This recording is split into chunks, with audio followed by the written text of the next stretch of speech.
musica, balli, maschere, crostoli e frittelle, la festa di carnevale è servita.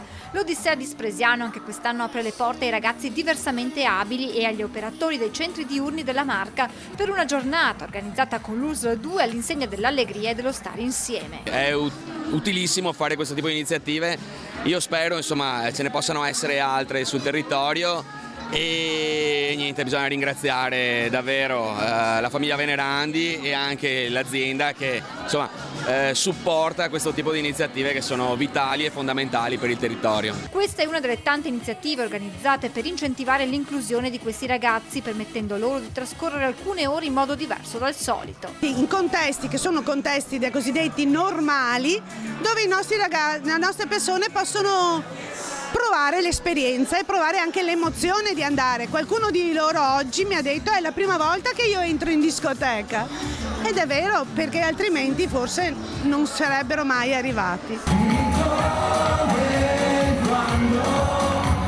Si divertono, che per loro penso sia un'occasione anche un po' originale e unica, perché chiaramente non hanno queste possibilità tutti i giorni, quindi noi ci fa solo che piacere ospitarli. Negli sguardi e nei sorrisi dei ragazzi era chiusa l'importanza di iniziative come questa. Mi trovo bene qui, è stata una bella giornata oggi. Hai ballato?